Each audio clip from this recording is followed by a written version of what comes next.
Hey guys, Brandon Burns from Torch Productions. I'm here at Revolver Lane with Matt Vitale. How are you? I'm great. Tell everyone, what have we been doing today? Shooting stuff. That's always a good start. Not this. So we've been filming your live webinar out to like 300 guests online. Yep.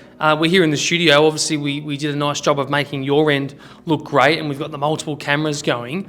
But I just wanted to do a quick interview to share a learning and an update that I really took out of today's session, and that is how exciting and worthwhile inquiring and finding out more about crowdfunding in 2023 is going to be, given the environment and how much it's changing, you know? Yep. Tell everyone about why it's actually like a real thing to consider now that the market's where it's at and 2023 is kind of going the way it's going. Yeah, look, I mean, equity crowdfunding really grew in the wake of the GFC, so over 10 years ago now, making us all feel old.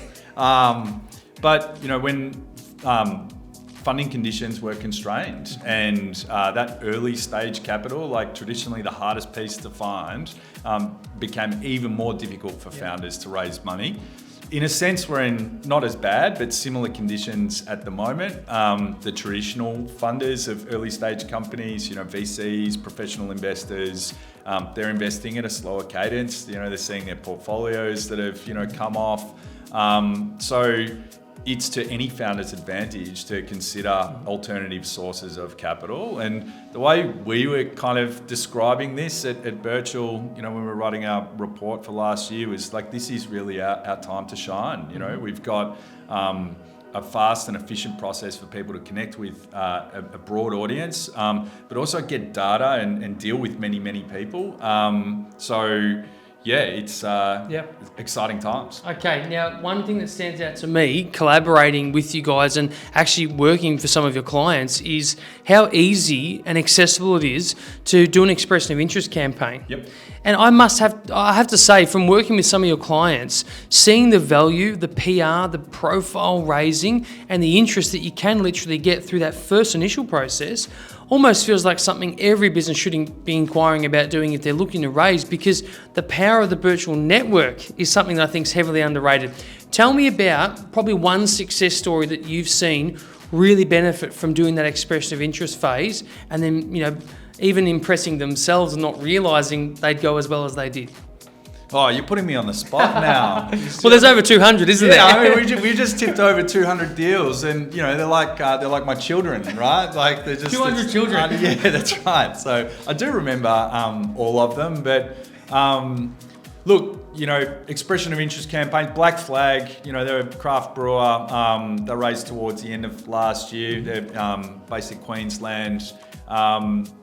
You know, they ran an expression of interest campaign pretty early on in their journey, in contrast to Your Mates Brewing, which is, you know, a really established brewer, a relatively established brewer. I think there's just the opportunity to get your brand out there and find your audience is something that you know that companies like get a lot of success with. The other thing is we get amazing data during that EOI phase. Like we've run all of those 200 offers to the same process.